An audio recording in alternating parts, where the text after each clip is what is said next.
அன்பார்ந்த சோதரர்களே, divine shalom ஊழியங்கள் மூலம் உங்களுக்கு தேவை ஆசீர்வாதத்தையும் வாழ்த்துதல்களையும் நாங்கள் தெரிவிக்கின்றோம். நீங்கள் சுகமாக இருக்கின்றீர்களா என் அன்பு சகோதரர்களே? ஆம், இதுவரை சப்ஸ்கிரைப் செய்த உங்கள் யாவருக்கும் நன்றி.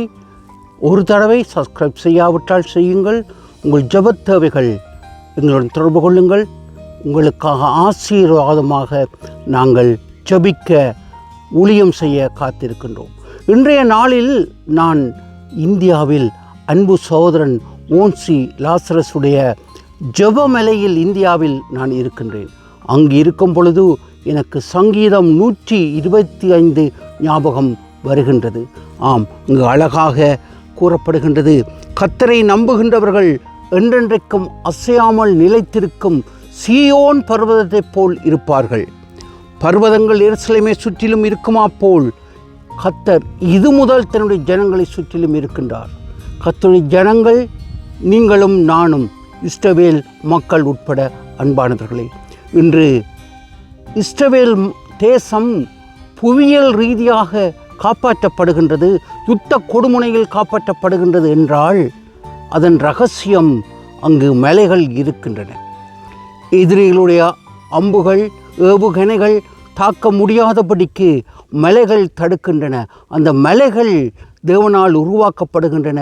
அங்கு தாவீது அரசன் அந்த மலைகளை கர்த்தருக்கு ஒப்புக் கொடுக்கின்றார். அவர் கூறுகின்றார், அழகாக ஆண்டவரை கண்மலையாக கூறுகின்றார். இங்கு பாடல் இருக்கின்றது, இயேசு நான் நிற்கும் கண்மலையே, மற்ற எந்த ஆதாரமும் வெறும் மணல் தரையே.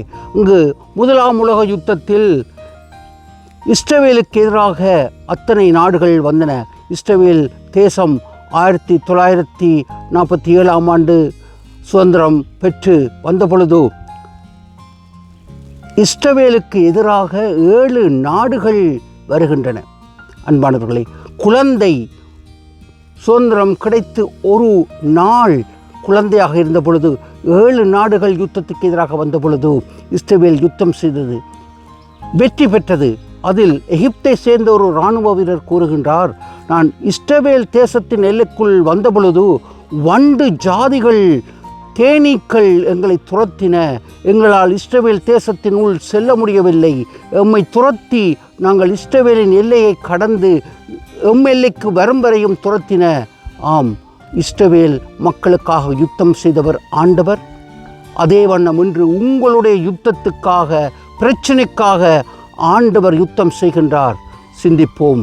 இஸ்ரவேல் தேசத்தை மலைகள் சூழ்ந்திருப்பதைப் போல அங்கு யுத்த கொடுமுடிகள் ஏவுகணைகள் தாக்க முடியாதபடிக்கு இருக்கின்றன. இன்று இஸ்ரவேலுக்கு எதிராக யுத்தம் நடைபெற்று கொண்டிருக்கின்றன. இப்பொழுது சமாதானமாக இருக்கின்றன. அன்பானவர்களே, இன்று டிசம்பர் மாதம் 8ஆம் தேதி 2025 ஆண்டு இந்த பதிவை நான் மேற்கொள்கின்றேன். ஆம், ஆண்டவர் உங்களுக்காக யுத்தம் செய்வார். ஆண்டவர் அண்டை வருவீர்களா? அவருடைய அடைக்கலம் நமக்கு கண்மலை போல இருக்கின்றது. சிந்திப்போம், செயல்படுவோம். தேவன் உங்களை பரிபூர்ணமாக ஆசீர்வதிப்பார்.